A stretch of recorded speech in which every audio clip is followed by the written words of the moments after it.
Assalamualaikum warahmatullahi wabarakatuh.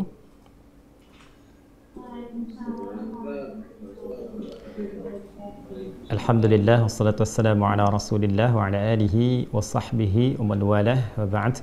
Allahu akbar, Allahu akbar, Allahu akbar, Allahu akbar kabira, alhamdulillahi katsira wa subhanallahi bukratan wa asila. La ilaha illallah wallahu akbar, walillahil hamd. Jamaah sekalian, keluargaku yang seluruhnya tanpa kecuali dari manapun yang terhubung lewat Zoom ini, semoga Allah Subhanahu wa taala memberkahi kita, memuliakan kita dan menerima seluruh amal ibadah yang telah kita tunaikan sampai dengan detik ini. Baiklah, kita akan coba urutkan supaya lebih tertib, lebih terukur dan lebih sistematis pembahasan kita. Saya akan bagi kepada 3 bagian yang penting. Saya harapkan Bapak Ibu, keluarga sekalian bisa menyimak dengan fokus karena waktu kita akan sangat terbatas sekali dan ini akan menentukan bukan sekedar benarnya cara kita untuk berkorban di tahun ini, tapi juga yang paling penting adalah keberhasilan. Nah, ini, jadi ada benar, ada keberhasilan. Itu 2 hal yang berbeda dalam penunaian ibadah. Ada orang yang benar salatnya secara rukun, ya rukunnya benar, terpenuhi syaratnya, kan? Dan terangkat kewajibannya, mendapatkan pahala insya Allah dengan kadar keikhlasannya, tapi belum tentu ia paham yang dibaca, belum tentu ia mengerti apa yang dilakukan, sehingga setiap hikmah dari bacaan dan gerakan itu karena tidak dipahami, tidak bisa diimplementasikan dalam kehidupan. Nah itu artinya benar sholatnya tapi tidak berhasil mendapatkan hikmah, sehingga hal-hal yang bisa diraih saat di dunia ini sebagai dampak dari ibadah sholat itu tidak optimal. Demikian pada ibadah korban juga. Ya, ada proses yang dilakukan secara benar, baik rukunnya, kemudian hal-hal terkait yang mengikuti syarat-syarat hewannya, ya. Namun ada hikmah yang besar yang penting kita ketahui, yang juga menentukan sebatas apa yang bisa kita dapatkan dari keberhasilan ibadah dimaksud. Baik, teman-teman sekalian, Bapak dan Ibu, saya ingin runtutkan dulu pada puncak nanti apa yang disebut dengan korban. Jadi ibadah ini kalau kita perhatikan di kitab-kitab fikih, ya, termasuk juga dalam kitab-kitab hadis, proses penyembelihannya itu tidak disebut dengan korban, tapi proses penyembelihannya itu disebut dengan udhiyah atau dzabah. Ya, jika disebut dengan udhiyah itu seakar nanti dengan kata duha, artinya proses penyembelihan yang dilangsungkan di waktu duha. Karena itu idnya disebut dengan Idul Adha, ya. Ya, duha itu kurang lebih lah batas 2 tombak kalau matahari melewati batas terbitnya. Jadi kalau terbitnya disebut dengan masyrik, tempat terbitnya, ketika melewati tempat terbit itu, saat masuk tempat terbit kan haram hukumnya salat, ya. Ya, sama dengan tempat terbenamnya. Jadi ketika lewat tempat terbit itu ukuran bayangan itu 1 tombak, ya kalau dikonversi kurang lebih 1 jam lah dari tempat terbit itu. Nah itu kita akan dapati di situ waktu syuruk, ya. Jadi kalau dari fajar ke 1 tombak itu satu jam kurang lebih. Jadi kalau subuh misalnya sekarang di Indonesia bagian barat 4.37 misal saja, kan? Nah, maka kalau diambil 1 jam dari situ, ya 5.37 itu sudah masuk waktu syuruk. Nah itu lewat 1 tombak dari waktu terbit. Jadi kalau misalnya diambil 1 tombak lagi, taruhlah diambil kemudian 15 menit atau 30 menit dari situ. Jadi kalau setengah 6 tambah 30 menit sekitar jam 6, ya. Nah itu sudah masuk waktu duha. Jadi kalau tadi itu awal duha, kalau sekarang masuk ke awal ke pertengahan duha, sekitaran jam 6 sampai ke setengah 7. Ya, jam 6 sampai ke setengah 7. Jadi kalau kita ambil misalnya waktu salatnya berdasarkan mengacu kepada hadis Idul Adha itu ya 1 tombak, maka ditunaikannya kurang lebih bisa sudah mulai jam 6 kurang seperempat atau jam 6. Supaya apa? Supaya jam setengah 7 ke jam 7 itu sudah bisa menyembelih. Itulah sebabnya kenapa disebut udhiyah, disembelihnya itu di waktu awal duha, sehingga sholatnya disegerakan. Ya, itu bedanya dengan Idul Fitri. Kalau Idul Fitri kita makan dulu. Jadi idnya dirayakan fitr dengan makan terlebih dahulu untuk menunjukkan bahwa puasa sudah selesai. Sekarang sudah tidak puasa lagi, maka kemudian membatalkan terlebih dahulu, makan terlebih dahulu, baru kemudian setelah itu agak senggang berangkatlah ke tempat sholat untuk menunaikan sholat id, sehingga idnya disebut Idul Fitr. Tapi Idul Adha berbeda. Idul Adha itu awalnya, ini konsep awal ya, konsep awalnya itu makannya setelah mendapatkan yang disembelihan. Jadi kenapa sholatnya dipercepat, disembelih kemudian di waktu duha, lalu setelah itu supaya cepat disembelih itu dimasak, bisa dikonsumsi. Jadi yang pertama dimakan itu adalah yang dari hasil sembelihan. Ya, tapi berjalannya waktu memberikan kesan bahwa ini dulu bila itu mudah untuk dilakukan. Bila kemudian tidak mudah untuk dilakukan dan berbeda situasinya, maka tetap menjadi amalan sunnah, tetapi barangkali yang dikonsumsinya berbeda. Yang penting ada sesuatu yang dimakan. Jadi sunnahnya dari sebelum sholat id itu tidak makan dulu, ya, baru setelah menunaikan sholat id makan, sekedar untuk mengikuti tuntunan sunnah Nabi Sallallahu Alaihi Wasallam. Bisa misalnya makan apa saja yang kira-kira bisa untuk dimakan. Yang saya ingin katakan adalah kenapa disebut dengan udhiyah, proses penyembelihannya ingin memberikan kesan bahwa sembelihannya berlangsung di waktu duha. Kemudian prosesnya sembelihannya disebut dzabah namanya. Dzabah itu untuk hewan yang dijatuhkan dulu. Jadi kalau ada sapi, kerbau, kambing dan sejenisnya kemudian akan disembelih dan dia dijatuhkan terlebih dahulu baru kemudian disembelih, itu disebut dengan dzabah dari kata dzabaha. Tapi kalau hewannya tidak dijatuhkan dulu, ya, langsung disembelih dalam posisi dia berdirinya, biasanya unta yang seperti itu disebut dengan nahar. Di surat Al-Kautsar itu kita dapatkan kata nahar, inna a'tainakal kautsar fasalli li rabbika wanhar. Jadi spirit ayat ini ingin mengatakan kalau kita sudah diberikan oleh Allah karunia berlimpah, sudah sukses, kan? Jangan lupa sama Allah yang menitipkan. Toh kan sebelumnya kita berdoa, banyak minta sama Allah, begitu dikasih lupa sama Allahnya, ya. Maka cara mensyukuri semua nikmat ketika diberikan itu perbanyak konektivitas dengan Allah. Yang pertama adalah ibadah lewat fisik, salat, fasalli, banyak salat, tambah tahajud, tambah salat sunnah. Kemudian yang kedua, beribadah lewat harta. Yang enggak semua orang bisa lakukan, wanhar. Ya, di era Nabi itu menyembelih unta termasuk yang paling tinggi karena unta kan nggak semua orang bisa dapatkan, ya. Jadi maksudnya apa? Kalau sudah sukses, jangan murah dalam berbagi. Toh yang dititipkan pun bukan punya kita juga, supaya harta bertambah, Allah makin sayang, ya semakin banyak berbagi. Itu dua sikap bagi insan beriman. Singkatnya, dalam narasi baik di Quran ataupun di hadis tidak ditemukan kata korban. Sekarang kenapa menggunakan kata korban? Ya, dan tema besarnya pun tebar korban, ya kan? Bukan tebar hewan, kan? Tebar kurban, dan bukan tebar zabah, bukan tebar udhiyah. Nah, di titik ini yang ingin saya garis bawahi, dan saya akan sedikit mengilustrasikan, barangkali juga sedikit berdiri supaya saya bisa menuliskan sesuatu yang Bapak Ibu bisa lihat, dan ini titik yang paling penting. Kalau tidak ada ini, saya tidak akan adakan Zoom. Ya, cukup bagi Bapak Ibu kemudian menitipkan barangkali, lalu kita berikan waktunya, lalu diberikan bimbingan doanya, dihafalkan, selesai. Tapi ini yang ingin saya pastikan, jangan sampai, mohon maaf ya, usaha yang kita optimalkan baik dari hartanya, kan tidak mudah itu untuk mendapatkan harta yang dimaksudkan, ya. Kemudian juga waktu dan sebagainya tidak sia-sia. Nah, jadi saya ingin fokuskan satu titik yang paling penting, bahwa kata korban, ya kurang lebih begini ya, kalau kita tuliskan korban. Nah, ini dari bahasa Arab, tulisannya seperti ini, ya, korban, ya, jelas ya? Baik, ini asalnya seperti ini, berasal dari akar kata qaf, ra, dan ba, qoroba. Bila ditambah dengan alif dan nun, ini menunjukkan bentuk superlatif, sesuatu yang sangat sighah mubalaghah, ya. Idh qarraba qurbanan fataqabbala min ahadihima wa lam yataqabbal min al-akhar. Demikian di Al-Maidah itu. Perhatikan baik-baik, fokus. Jadi korban itu asalnya bukan menyembelih, ya. Pada dasarnya dikata qurba yang berarti dekat, ya. Kalau dijadikan bentuk superlatif, bertambah atau menjadi sangat, ya, maknanya, maka rumusnya menjadi seperti ini, fu'lan, u'an gitu ya. Ini menunjukkan sesuatu yang bertambah sangat. Ghafara, mengampuni, ghufran, yang banyak ampunannya, ya. Jelas ya? Baik. Kemudian ada lagi yang pakai fathah, nggak pakai dhammah, kayak fa'lan, rahman, yang banyak kasih sayangnya, ya kan? Nah, ini kemudian bentuk ini menunjukkan yang sangat dekat, yang banyak kedekatannya, sangat dekat.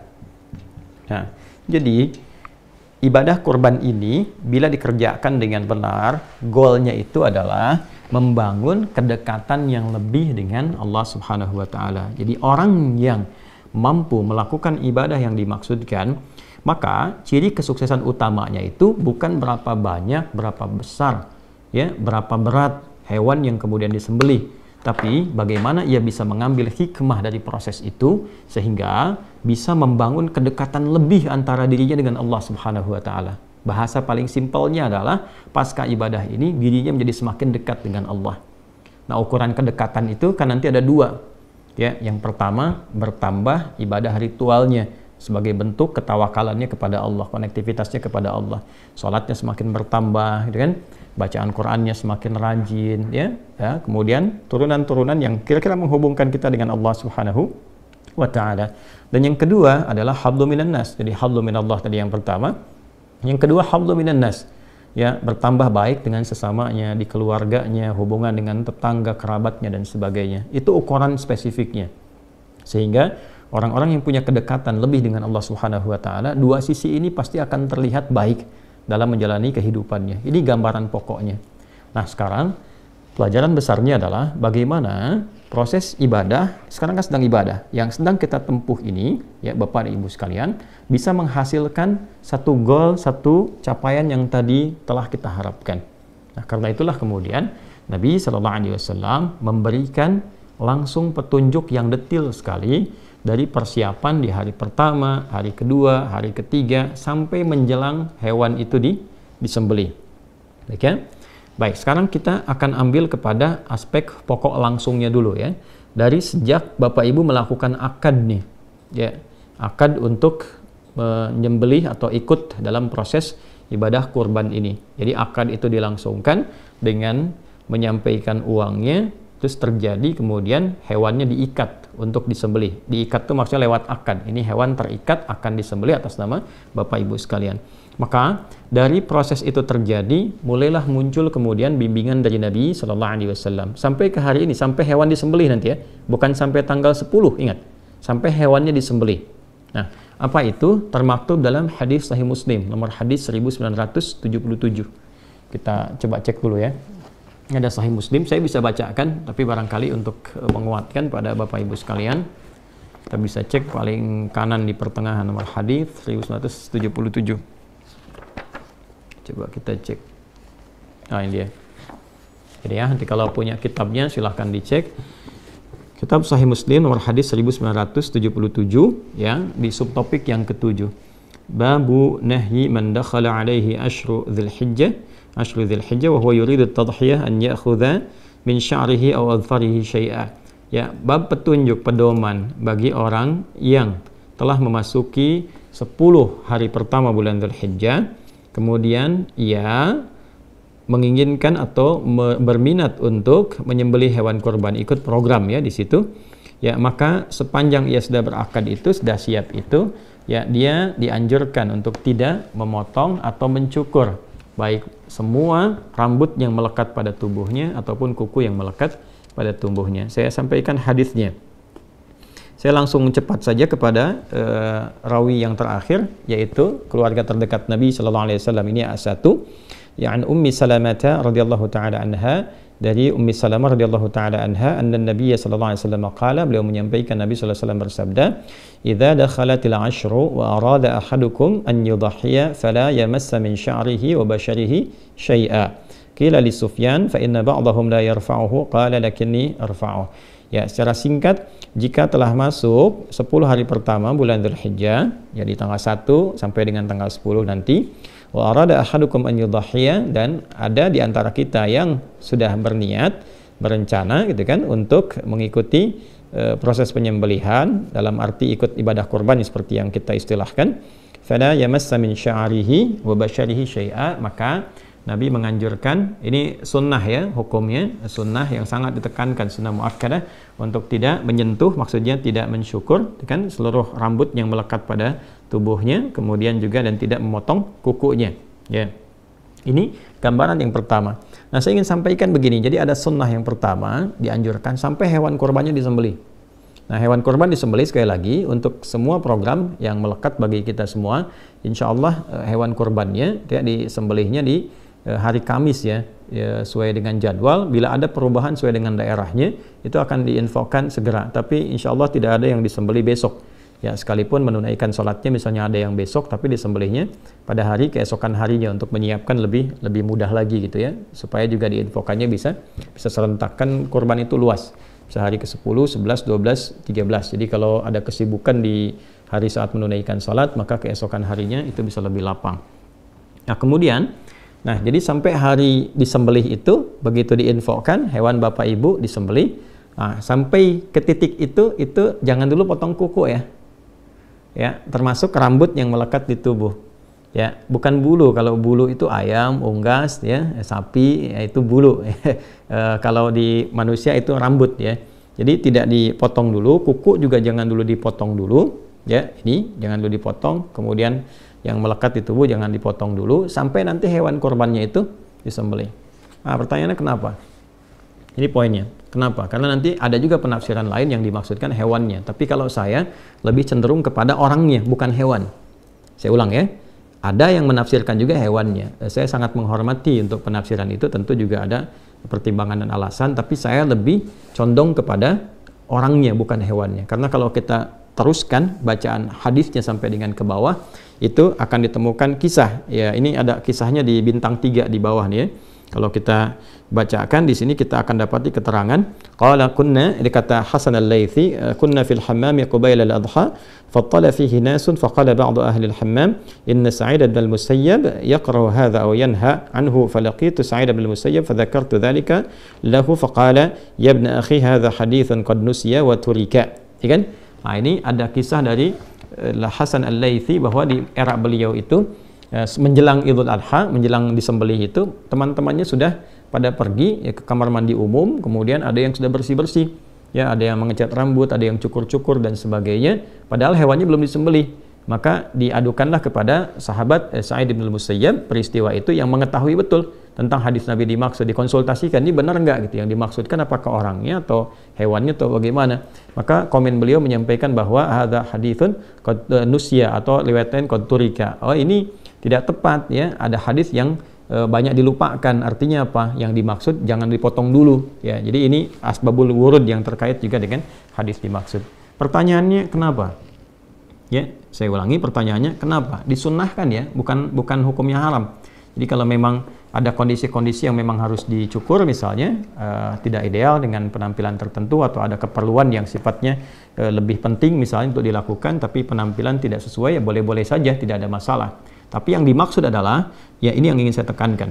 Nah, Bapak Ibu sekalian, ada anugerah besar di balik ibadah ini yang diikatkan nanti terkait dengan kurban. Berbahagialah bila di antara kita diberikan oleh Allah Subhanahu wa taala kesempatan untuk berkurban dan mengikuti runtutan ibadah dari tanggal 1 sampai dengan hewan kurban itu disembelih. Karena itu esensinya, itu menghadirkan nilai yang sama seperti orang yang haji. Walau dia tidak berhaji, ingat. Jadi bukan mendapatkan pahala haji, bukan. Kalau ingin pahala haji, ya berhaji. Yang dimaksudkan adalah mendapatkan value dari ibadah haji, yaitu sifat mabrur. Ya, kalau kita baca di hadis Muslim, di kitab yang sama, nomor hadis 1349 dari sahabat Abu Hurairah radhiyallahu taala anhu, Nabi SAW menyampaikan, wal hajjul mabruru laisa lahu jazaa'un illal jannata. Haji mabrur itu, nah itu value-nya mabrur. Ya, mabrur itu bukan makbul. Kalau makbul diterima. Nah, ukuran diterimanya itu apa? Ada value-nya namanya mabrur. Nah, value yang dikerjakan oleh orang haji ini itu bisa diraih ya oleh orang yang tidak haji. Tapi bukan berarti mendapat pahala haji, ingat ya. Berbeda antara pahala dengan value-nya, dengan nilainya. Dan itu tinggi di hadapan Allah. Jadi kalau sama-sama dapat itu, dapat apa nih? Kalau di sana laisa lahu jazaa'un illal jannah, yang di sini dapat apa? Ya. Nah, saya ingin balik dulu, dan ini sebagian telah saya terangkan juga.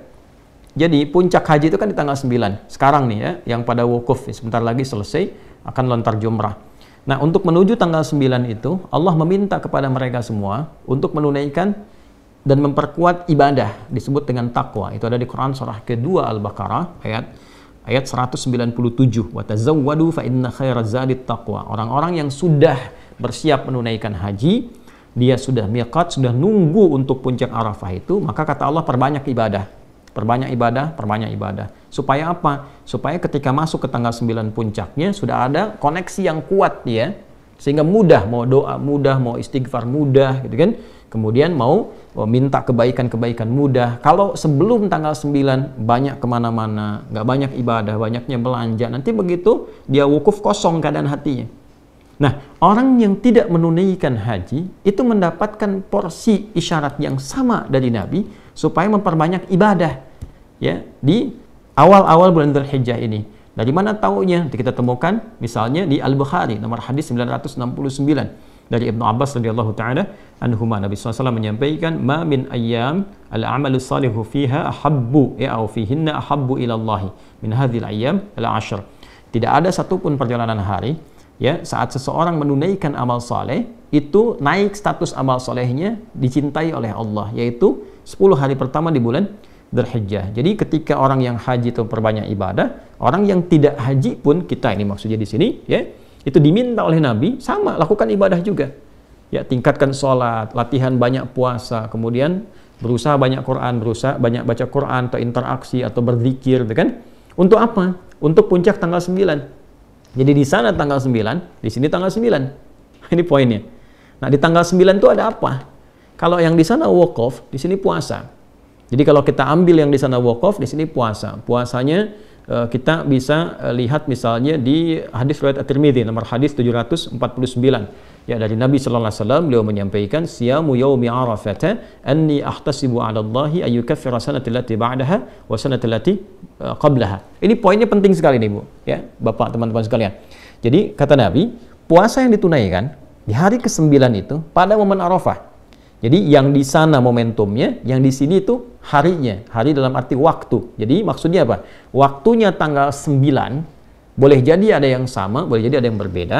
Tapi kalau masuk di waktu itu, lakukan seperti orang yang wukuf amalannya. Ya, maksudnya apa? Kalau di sana hanya sekedar wukuf, wukuf kan berdoa, minta ampun, beristighfar, muhasabah diri. Di sini pun bukan sekedar nahan lapar dan haus, tapi ikut muhasabah juga. Ya, ikut minta ampun kepada Allah. Jadi bukan puasa biasa. Ya, biasanya kalau saya suka melihat kapan di sana wukuf tuh jam berapa ya, saya suka ukur tuh. Jadi saya ukur biasanya jam 5 ya setengah 6 menjelang maghrib waktu Indonesia, kan bedanya 4 jam. Jadi kalau 4 jam ditarik ke sana itu masuk zuhur.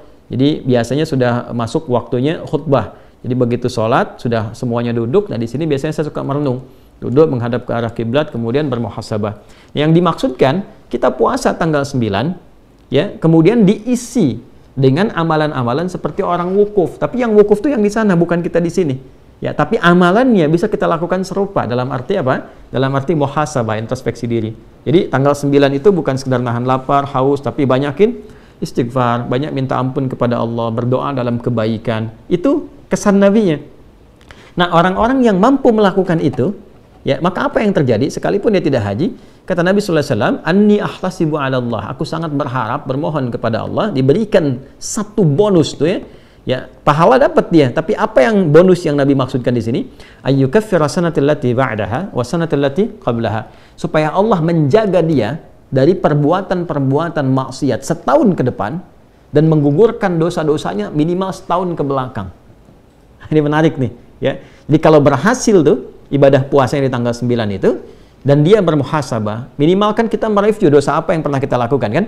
Minta ampunan sama Allah, diingat-ingat hubungan dengan Allah, hubungan dengan makhluk. Itu begitu minta ampun tanggal 9 itu spesial. Makanya para ulama itu sangat meng-highlight sekali ya, di awal Dzulhijjah itu 9 itu spesial.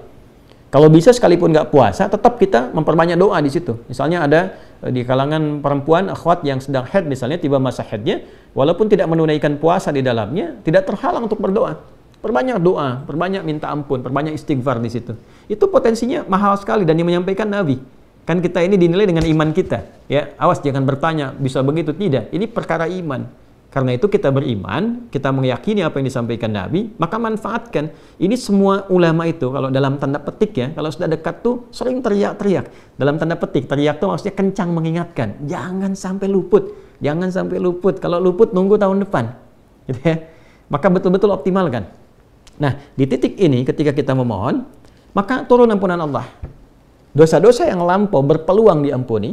Ciri diampuni itu apa? Ciri diampuni, hilang kan kotornya, maka muncul baiknya. Nah, kalau benar dia seperti itu, dia akan dijaga oleh Allah sampai setahun ke depan itu jadi orang baik. Lisannya baik, pandangannya baik, pendengarannya baik. Nah, kebaikan yang muncul setelah yang buruk hilang, itu disebut birrun namanya. Birrun. Kalau melekat pada pelakunya, disebut mabrur. Kenapa disebut haji mabrur? Karena haji yang dikerjakan dengan benar itu mampu mengentaskan sifat-sifat buruknya dan mentransformasikan, merubah dia jadi lebih baik. Sehingga disebut hajjul mabrur, hajinya, ya, bukan orangnya. Kalau hajinya berhasil, itu yang dimaksudkan Nabi itu. Kalau berhasil melekat pada orang, maka sifatnya mabrur. Nah, orang-orang yang tidak haji, tadi saya katakan, value dari mabrur itu bisa dia dapatkan. Dengan cara apa? Dia bisa isi sepanjang 1 sampai 9 ini untuk bisa mengevaluasi dirinya. Begitu mendapatkan ketenangan, selesai puasa, ada perubahan dalam dirinya. Rasa tenang, rasa baik. Nah, itu yang dimaksud birrun. Kalau melekat pada dirinya, maka disebut dengan mabrur. Maka, apa yang bisa dia rasakan saat menjalani kehidupan, itu lebih baik ke depannya. Kontrolnya lebih baik. Mau bicara yang kurang bagus, dijaga jadi bagus.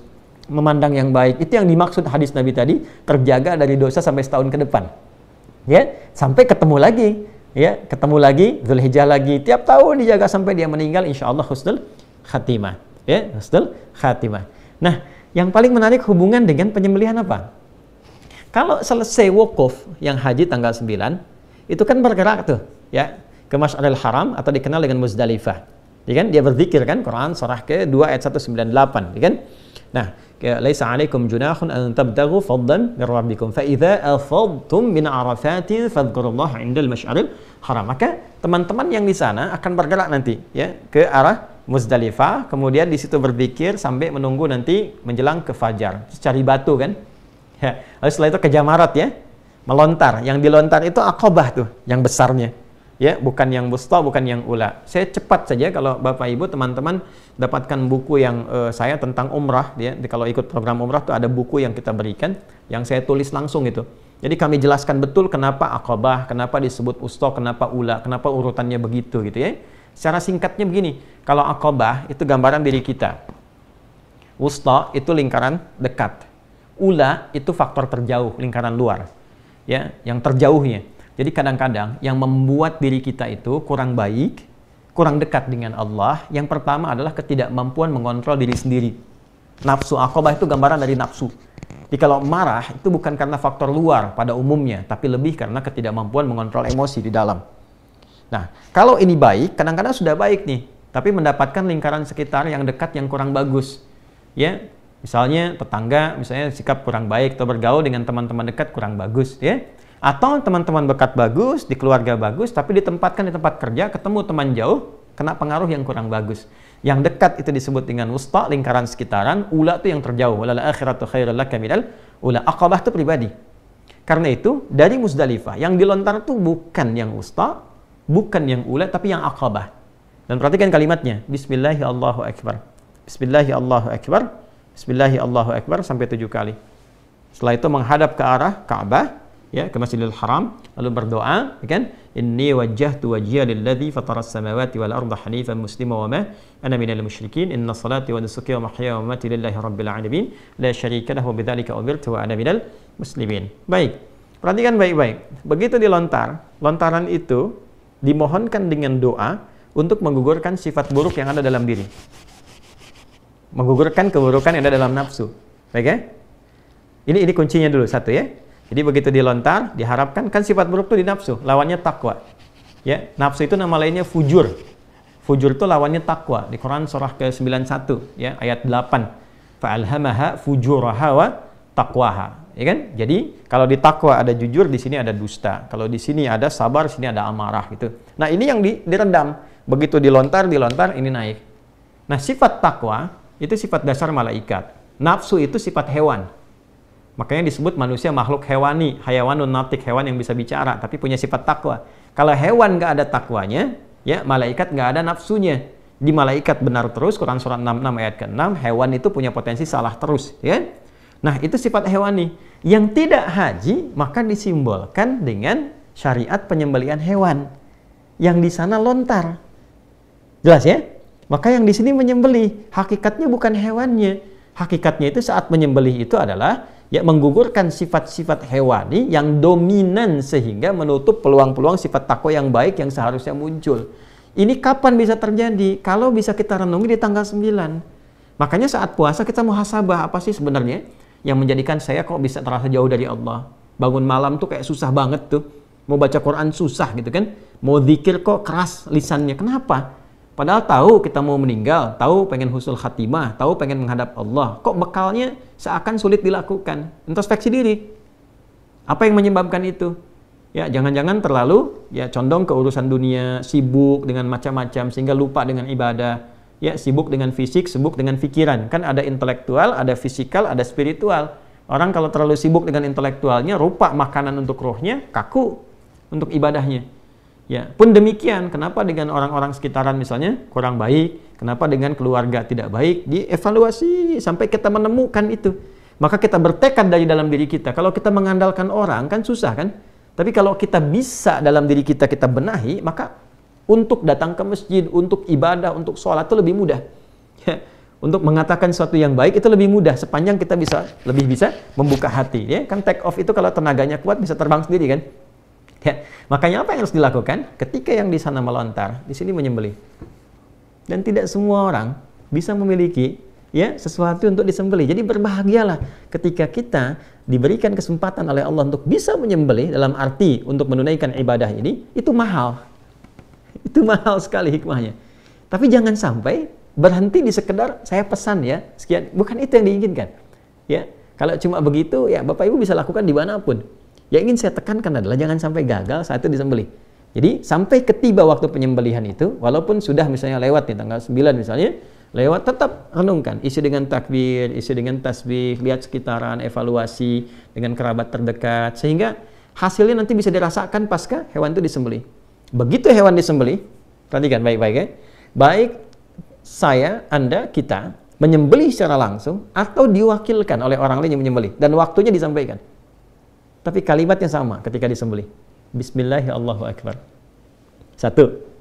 Ya kan? Coba lihat, yang di sana lontar Bismillahirrahmanirrahim, di sini Bismillahirrahmanirrahim dan menghadap ke kiblat. Setelah itu, ini yang sering lupa. Setelah itu selesai disembelih, segera menghadap ke kiblat, membacakan doa. Dan ini doanya sunnah. Kalau kita lacak di kitab hadis banyak doanya. Ya, apa doanya? Sama persis dengan orang selesai lontar jumrah, lontar Aqabah.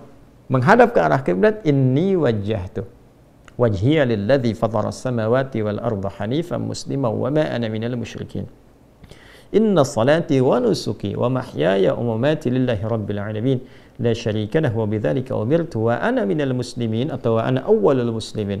Ya Allah, sungguh aku saat ini menghadapkan diriku sepenuhnya kepadamu. Maksudnya bertawakal, maksudnya sepatuh-patuhnya. Jadi kalau kita mengatakan inni wajah, itu komitmen yang kuat untuk patuh.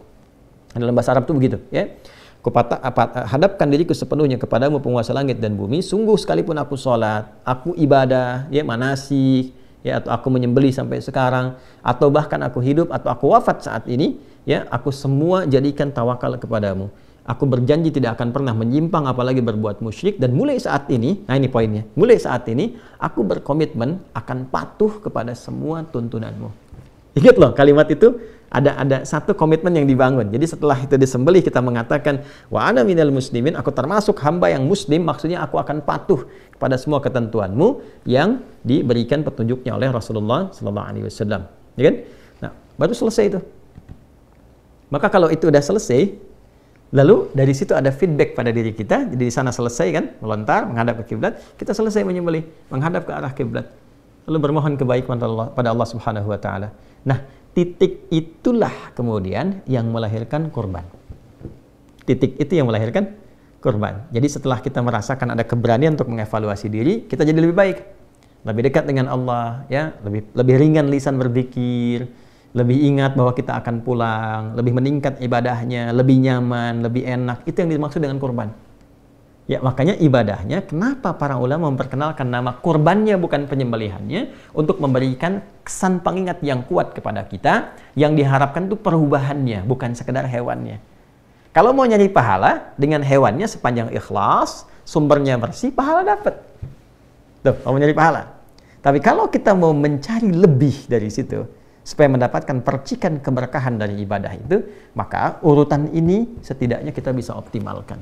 Ya, jadi saya sangat berharap Bapak Ibu sekalian di sesi ini kan pembekalan menuju ke penyembelihan. Saya harapkan kepada kita semua ya dengan izin Allah Subhanahu wa taala sambil kita saling mendoakan. Yang pertama, coba kita ikuti sunnah-sunnah yang tadi Nabi tuntunkan karena ini setahun sekali dan tidak semua punya kesempatan seperti ini.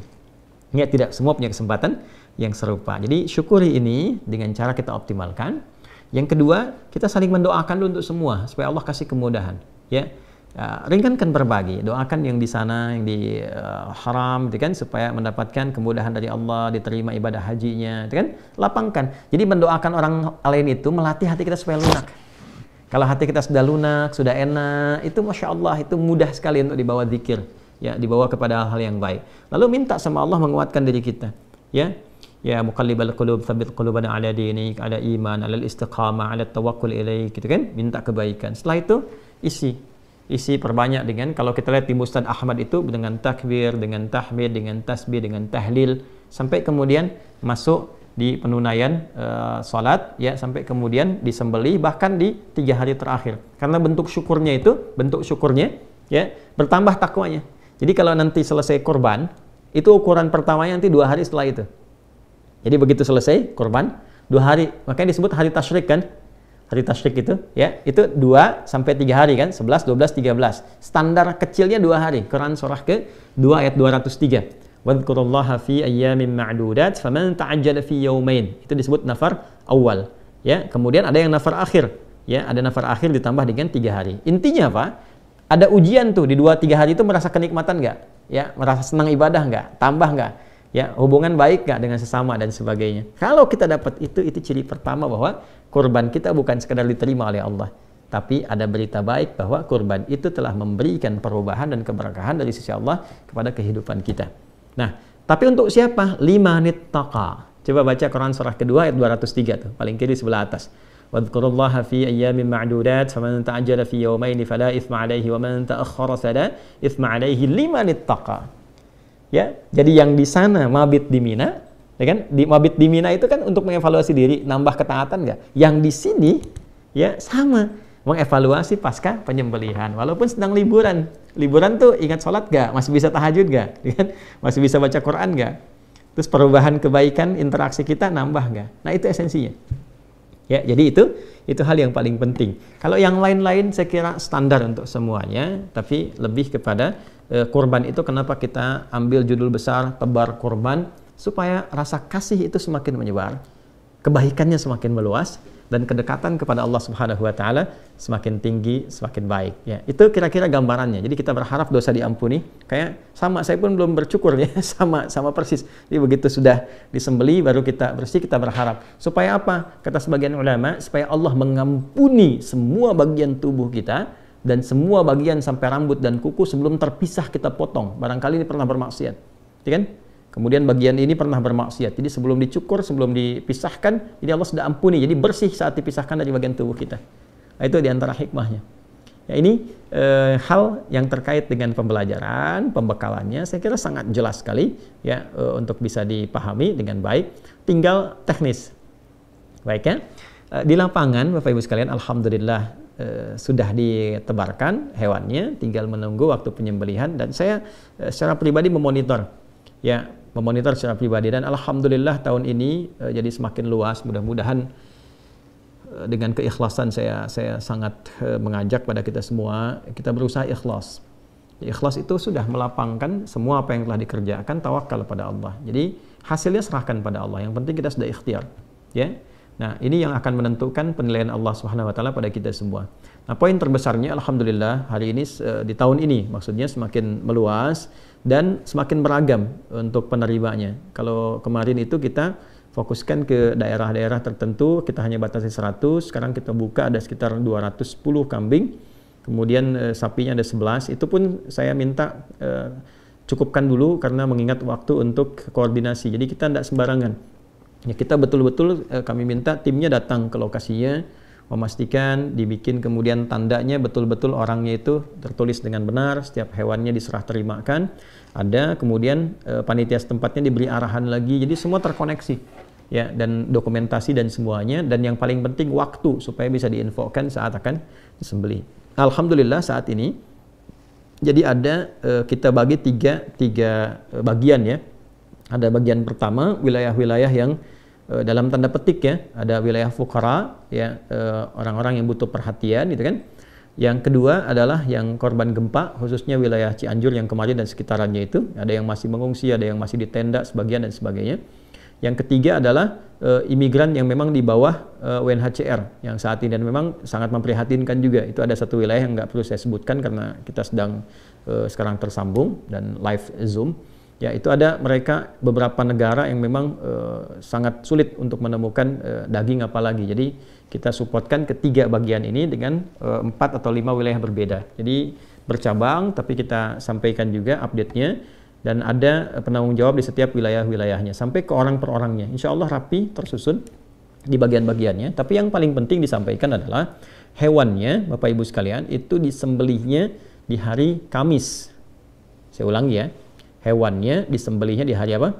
Kamis, gitu ya. Karena sekalipun ada yang sholatnya hari Rabu, tapi tetap dengan tinjauan dua hal. Yang pertama itu adalah ke lapangan supaya lebih nyaman, jadi hari Rabu fokus sholat, Kamis menyiapkan. Yang kedua adalah supaya bertoleransi juga, sama-sama saling toleran, gitu kan, untuk dengan yang lebarannya di hari Kamis supaya nyaman. Kalaupun ada menyembelih rasanya nyaman dan meminimalisir hal-hal yang kurang baik sehingga merusak nilai-nilai kebaikan yang sudah terjalin ya. Jadi itu hari Kamis, tapi ada kemungkinan satu daerah ya itu ada 2 sapi tapi atas nama perorangan yang kemungkinan dilakukannya itu di hari Jumat. Satu daerah saja di daerah Menes 2 sapi itu ya, daerah perkampungan, dan di situ Masya Allah itu bisa menjangkau luas sekali, berapa mungkin ratus atau mungkin ribu orang yang ada di situ ya. Karena mereka akan sholatnya di daerah itu di hari Kamis, kemudian terbiasa di daerahnya menyembelih sehari setelahnya ya. Dan itu Masya Allah nanti kalau jadi menariknya begini, di daerah itu belajar dari tahun kemarin itu kalau sudah siap disembelih nanti semua guyub, semua berapa kampung, jadi satu daerah itu berapa kampung datang tuh 2-3 dusun. Jadi nanti mereka makan sama-sama pakai alas pisang dan sebagainya. Jadi mereka sudah sembelih, mereka doakan sahibul korbannya, lalu makan sama-sama kampung itu. Ya, Masya Allah. Jadi ada yang dibawa pulang, ada yang makan di situ, barang-barang ke semuanya. Lalu setelah makan mereka mendoakan orang yang berkurban dan sebagainya. Itu luar biasa. Yang penting diketahui waktunya. Jadi kalau nanti sudah diketahui waktunya kapan, ya, dan diinformasikan, mungkin nanti ada yang tersambung juga, ya, pada saat itu. Nah, ibu bapak langsung bisa melakukan seperti tadi yang saya sampaikan, ya. Misalnya, Bu, korbannya ibu atau Pak, korbannya bapak disembelih jam sekian ya, kan? Maka di saat yang sama, begitu disembelih, saat yang sama menghadap ke arah kiblat. Saya ulang ya, menghadap ke arah kiblat, Anda mengatakan inni wajjahtu wajhiya lilladzi fataras samawati wal arda hanifan musliman wa ma ana minal musyrikin. Inna salati wa nusuki wa mahyaya wa mamati lillahi rabbil alamin la syarika lahu wa bidzalika umirtu wa ana minal muslimin. Bacakan ini. Kalau biasa yang iftitahnya pakai yang wajah tuh ya, ini tinggal tambahkan inni wajah tuh, itu lebih mudah sampai ujungnya. Setelah itu ya, silahkan berdoa menghadap ke arah kiblat, singkat aja berdoa. Ya, minta diampuni dosa, minta dilancarkan rizki, minta oleh Allah diberikan sisa hidup yang baik, diwafatkan dalam keadaan husnul khatimah. Minta itu. Saya mohon sebesar-besarnya, minta. Ya, jangan dianggap ringan ya. Mohon minta. Sekali lagi, mohon minta. Itu setahun sekali tuh. Ya. Sekalipun Anda misalnya sekarang yang Zoom-nya ada yang hanya dibuka, dengar apa, tapi mohon untuk yang satu ini, tolong minta. Ya. Jadi tanya kepada panitia di lapangan, yang saya hari apa, jam berapa. Jelas ya? Baik, setelah itu silahkan potong kuku. Ya, kalau ada yang laki-laki misalnya mau cukur kumis atau apa, dirapikan, persilahkan. Silahkan sambil potong itu juga ya, minta ampunan pada Allah Subhanahu wa taala. Misalnya Allahumma gfirli atau Rabbi gfirli, ya boleh. Kalau mau dilekatkan dengan orang tua silahkan Rabbi gfirli wali walidayya warhamhuma kama rabbayani shaghira, boleh sambil potong. Ya. Ya, saya mau ajarin sedikit ya cara potong kuku nih di sunnahnya. Jadi kalau mau potong kuku, ini sunnah ya, sekalipun tidak di hari-hari awal Idul Adha, misalnya di hari Jumat, untuk laki-laki dan perempuan. Ini mulainya tangan kanan, yang ini, yang jari telunjuk dulu. Saya ulang ya, kalau mau potong kuku dari sini, yang tangan kanan, jari telunjuk, ini sunnahnya. Sudah? Kemudian setelah itu baru diurut kelingking, yang ini, Ya, jari manis ya. Yang lain asin. Yang ini kelingking, lalu jari ini apa manis namanya. Kemudian ini jari tengah, lalu jempol. Saya ulang ya, telunjuk dulu yang ini. Lalu kelingking, ini jari manis, jari tengah, ke jempol. Lalu pindah ke sini. Sama urutannya. Ini dulu, yang telunjuk dulu. Ya, nanti ada yang versinya jempol, kemudian baru kelingking ke sini. Ada yang sama persis, telunjuk, kelingking ke sini baru kemudian jempol. Intinya mulai yang kanan telunjuk dulu. Ini kayak sederhana ya. Kayak sederhana sekali. Sederhana. Ya, jangan, tapi ini nilainya mahal sekali. Yang pertama, kalau dibiasakan begini, ini ikut sunnah Nabi SAW, ada pahalanya. Yang kedua dampaknya, tangan ini terjaga dalam kebaikan. Ya, nanti sisi lain kalau belajar tentang, kan di kita itu belajar lengkap. Ada tentang bab kepala, ada bab telinga, bab mata, bab lisan, sampai ke jari, sampai ke kelingking, sampai ke semua. Ini ada babnya sendiri. Nah, itu ada petunjuknya, baik di ayat ataupun di hadis. Ada. Ya, dan ini akan bicara di hari kiamat nanti. Kalau kita baca Yasin kan, kalau biasa baca Yasin malam Jumat, ayat Al-Kahf ya. Al-yauma nakhtimu ala afwahim fatukallimuna aydihim. Nah, aydihim itu yang mana? Yang ini. Ya, karena ini yang sering dipakai. Kalau bikin status kan pakai ini kan, bukan pakai ini. Ya kan? Pakai ini kan. Nah, ini yang makanya di dunia pun fingerprint yang bicara. Ya, sidik jari yang bicara. Nah, ini nanti ada kaitan dengan itu. Jadi, gambaran kalau mau potong kuku. Jadi, silahkan begitu sudah diketahui waktunya, ya Bapak Ibu nanti akan dihubungi panitia atau silahkan bertanya ya kan, karena kita ada kan call center juga, semua datanya sudah urut ya. Sekali lagi alhamdulillah hewan-hewan terdistribusikan hari ini, kecuali satu wilayah untuk yang imigran itu besok baru nyampe di wilayahnya. Insya Allah setelah sampai keesokan harinya, jadi semua hari Kamis semua akan disembelih, kecuali tadi yang kemungkinan ada 2 sapi atas nama siapa yang kemungkinan mungkin di hari Jumat ya.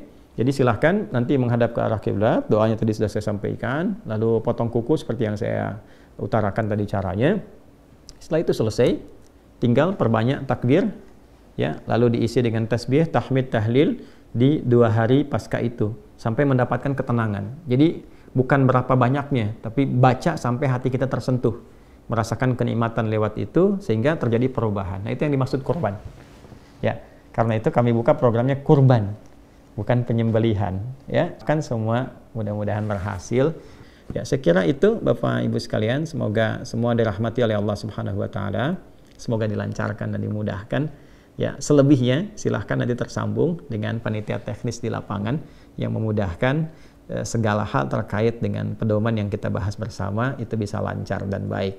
Dan terakhir sebelum saya tutup, bagi yang hewan kurbannya ditujukan dalam niatnya untuk orang lain ya, baik itu misalnya orang yang telah meninggal atau kerabat ya, atau juga kemudian misalnya untuk keluarga, maka tidak ada bedanya. Jadi setelah kemudian diinfokan menghadap ke arah kiblat, inni wajjahtu, sampai dengan wa ana minal muslimin atau wa ana awwalul muslimin, setelah itu berdoalah untuk orang yang diniatkan sesuai dengan hewannya itu. Kalau ayahnya telah meninggal, ya Allah ampuni ayahku, berikan cahaya di dalam kuburnya, berikan tambahan rahmat ya, atau untuk ibu atau untuk keluarga besar, berdoa untuk keluarga keseluruhannya ya. Itu catatan terakhirnya. Saya kira itu yang bisa disampaikan. Selebihnya silahkan baca buku yang telah didapatkan. Di situ ada banyak hal yang bisa diraih untuk bisa dipelajari. Semoga Allah memberikan kelapangan pada kita semua. Mohon izin, saya harus ada persiapan karena saya setelah ini ada persiapan untuk keluar kota, dan di situ kita akan menunaikan Idul Adha untuk esok hari, dan Bapak Ibu silahkan sesuai dengan apa yang ingin dipilihnya masing-masing ya. Dan dengan itu semoga kita semua dirahmati oleh Allah Subhanahu wa taala. Saya kira saya cukupkan. Terima kasih untuk semuanya. Ya Allahumma taqabbal minna innaka antas sami'ul alim wa tub 'alaina innaka antat tawwabur rahim. Allahumma ij'alna min ibadikas salihin waj'alna ya Allah minal muqarrabin ilaika ya arhamar rahimin. Wa taqabbal minna ibadatina wa 'amalina salih wa qurbanana waj'alna minal muqarrabin ilaika biridak kama tuhibbu wa tarda. Rabbana atina fid dunya hasanah wa fil akhirati hasanah wa qina adzaban nar. Wa sallallahu ala sayyidina Muhammad wa ala alihi wa sahbihi ajma'in. Wa akhiru da'wana subhanakallahumma wa bihamdika asyhadu an la ilaha illa anta nastaghfiruka wa natubu ilaik. Alhamdulillahi rabbil alamin. Assalamualaikum warahmatullahi wabarakatuh.